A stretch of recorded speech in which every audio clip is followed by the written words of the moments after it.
হাই বন্ধুবান্ধীসকল, welcome জানাইছোঁ এলিমেডিচিন YouTube চেনেললৈ। মই ফজলুল কলিম। বন্ধুবান্ধীসকল, মই আজিৰ এটা নতুন টপিক লৈ আপোনালোকৰ সন্মুখত আহিছোঁ। আজিৰ টপিকটো অত্যন্ত গুৰুত্বপূৰ্ণ হয়, গতিকে ভিডিঅ'খন শেষলৈকে চাব।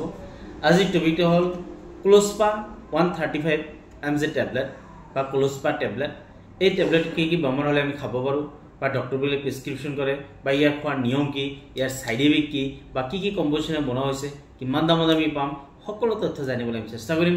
বন্ধু-বান্ধৱীসকল, ভিডিঅ'খন আৰম্ভ কৰাৰ আগত যিবোৰ বন্ধু-বান্ধৱীসকল মোৰ ভিডিঅ'খন নতুন চাই আছে, মোৰ চেনেলখন নতুন চাই আছে, নিশ্চয় ছাবস্ক্ৰাইব কৰিবলৈ নাপাহৰিব, বেল আইকন টিপিবলৈ নাপাহৰিব, কিয়নো নতুন ভিডিঅ' আপোনালোকে পাই থকা নতুন মেডিচিনৰ বিষয়ে বা ঔষধৰ বিষয়ে আপোনালোকে জানিব পাৰিব। এইখিনি কৈ মই ভিডিঅ'খন আৰম্ভ কৰিব লৈছোঁ। বন্ধু-বান্ধৱীসকল, ক্লোজপা টেবলেট প্ৰথমে কোনটো কোম্পানী বনাইছে? এইটো এবট কোম্পানী। এবট এটা ভাল কোম্পানী, পুৰণা কোম্পানী।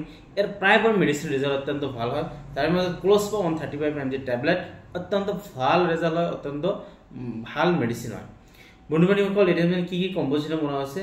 ইয়াতে এটা কম্পজিশ্যন দি আছে, ইয়াতে মেবি ব্ৰেইন হাইড্ৰক্লৰাইড 135 mg, অৰ্থাৎ মেবি ব্ৰেইন হাইড্ৰক্লৰাইড দি আছে ইয়াতে 135 mg পাৰ টেবলেটত। এই হিচাপে এই মলিকুলেৰে এই টেবলেটটো বনোৱা হৈছে। ইয়াতে 15টা টেবলেট থাকে, ধুনীয়া পেকেজিং হয়। 15টা টেবলেট থাকে আৰু ইয়াৰ ৰেজাল্ট অত্যন্ত ভাল হয়। বন্ধু-বান্ধৱীসকল, এতিয়া মানে কি কি বেমাৰৰ ক্ষেত্ৰত ডক্টৰবিলাকে এই মেডিচিনটো প্ৰেছক্ৰিপশ্যন কৰে বা খাবলৈ দিয়ে? বন্ধু-বান্ধৱীসকল, এই টেবলেটটো বিশেষকৈ যিবোৰ মানুহৰ পেটৰ প্ৰব্লেম হৈ আছে, পেট বিষ অনুভৱ হৈ আছে, পেটটো বিষাই আছে, যেন পেটৰ মাজত কিবা বস্তু হৈ গৈছে, ডিচেণ্ট্ৰি হৈ গৈছে, অত্যন্ত গেছ হৈ যাই আছে বা অত্যন্ত গেছ আৰু বমি ভাৱ হৈ আছে, বা কেতিয়াবা দেখা যায় পেটৰ মাজত বিভিন্ন ধৰণৰ চাউণ্ড হৈ আছে বা অত্যন্ত গেছ হৈ যায়, ঔষধ খোৱাৰ পিছত অলপ ভাল পায়, আকৌ হৈ যায়, বা কেতিয়াবা পেটৰ ভিতৰত ইনফেকশ্যন হৈ যায় বা ঘাঁৰ নিচিনা হৈ যায় বা আলচাৰ হৈ যায় বা এনেকুৱা ধৰণৰ প্ৰব্লেম পাই আছে, বা পেটৰ যি প্ৰব্লেম বহুত দিন হ'ল চলি আছে বা ক্ৰনিক ডিচেণ্ট্ৰি হৈ গৈছে বা এনেকুৱা ধৰণৰ প্ৰব্লেম, অৰ্থাৎ পেটৰ সমস্যা অত্যন্ত হৈ আছে, পেটটো বিষ অনুভৱ হৈ আছে বা বিভিন্ন ধৰণৰ ঔষধ খোৱাৰ ফলত অলপ ভাল পায় আকৌ হৈ আছে, অৰ্থাৎ পেটৰ যিকোনো ধৰণৰ সমস্যাৰ ক্ষেত্ৰত বা ইনফেকশ্যনৰ ক্ষেত্ৰত বা পেট বিষৰ ক্ষেত্ৰত বা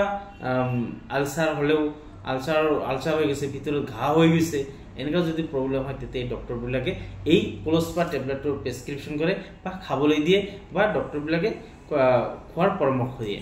বন্ধু-বান্ধৱীসকল, ক্লোজপা টেবলেট অত্যন্ত ভাল টেবলেট হয়। এই টেবলেটটো আপুনি খাব পাৰে যদি এইবিলাক প্ৰব্লেম পাই আছে বা সমস্যা পাই আছে, বিভিন্ন ধৰণৰ ঔষধ খাইছে, ভাল হোৱা নাই, তেনেহ'লে এই ক্লোজপা টেবলেটটো আপোনাৰ খাওক বা অতি সোনকালে আপুনি ভাল পাই যাব। বন্ধু-বান্ধৱীসকল, খোৱাৰ আগত এবাৰ ডক্টৰৰ পৰামৰ্শ নিশ্চয় ল'ব। ডক্টৰৰ পৰামৰ্শ লৈ তাৰপিছতহে আপোনালোকে খাব। বন্ধু-বান্ধৱীসকল, এতিয়া আমি জানিম এই টেবলেটটো আমি কেনেদৰে খাম বা ইয়াৰ খোৱাৰ নিয়ম কি। এই টেবলেটটো এটা কৰি দিনত 2বাৰৰ পৰা 3বাৰ দিয়ে। যদি বেছি প্ৰব্লেম হয় তেনে 3বাৰ দিয়ে, আৰু যদি প্ৰব্লেম কম থাকে তেনেহ'লে এটাকে দিনত 2বাৰ খোৱাৰ 20 মিনিট বা আধা ঘণ্টা আগত খাবলৈ দিয়ে ডক্টৰবিলাকে, অৰ্থাৎ এটাকে দিনত 2বাৰ খোৱাৰ আগত। বন্ধু-বান্ধৱীসকল, এই টেবলেটটো সৰু ল'ৰা-ছোৱালীৰ ক্ষেত্ৰত নাই, এডাল্ট মানুহ বা ডাঙৰ মানুহৰ ক্ষেত্ৰত হয়, বা প্ৰেগনেঞ্চি মানুহৰ ক্ষেত্ৰত বা লিভাৰ বা কিডনিৰ প্ৰব্লেম যদি আছে তেনেহ'লে এইবোৰ মানুহৰ ক্ষেত্ৰত ডাইৰেক্টলি কেতিয়াও খাবলৈ নিদিব। ডক্টৰৰ পৰামৰ্শ ল'ব, ডক্টৰৰ পৰামৰ্শ লৈ তাৰপিছতহে খাবলৈ দিব। বন্ধু-বান্ধৱীসকল, ক্লোজপা টেবলেট ৰেজাল্ট অত্যন্ত ভাল হয়। যদি এনেকুৱা প্ৰব্লেম হৈছে নিশ্চয় আপোনালোকে এই টেবলেটটো ল'ব। বন্ধু-বান্ধৱীসকল, এতিয়া আমি জানিম এই টেবলেটৰ কিবা ছাইড ইফেক্ট আছে নেকি। ক্লোজপা টেবলেটে এনেকুৱা ধৰণৰ ছাইড ইফেক্ট দেখা নাযায় বা অসুবিধা দেখা নাযায়, কিন্তু তথাপি এই টেবলেটটো খোৱাৰ ফলত যদি লগে লগে আপোনাৰ কিবা এলাৰ্জেটিক কিবা প্ৰব্লেম হয়, গাটো ফুলি যায় বা খোৱাৰ লগে লগে ডিচেণ্ট্ৰি হৈ যায় বা পেটটো অত্যন্ত ফুলি যায়, এনেকুৱা যদি প্ৰব্লেম হয় খোৱাটো বন্ধ কৰি দিয়ক। বন্ধ কৰি ডক্টৰৰ পৰামৰ্শ লওক, পৰামৰ্শ লৈ তাৰপিছত কণ্টিনিউ কৰক। বন্ধু-বান্ধৱীসকল, এতিয়া আমি জানিম এই টেবলেটটো আমি কিমান দামত পাম।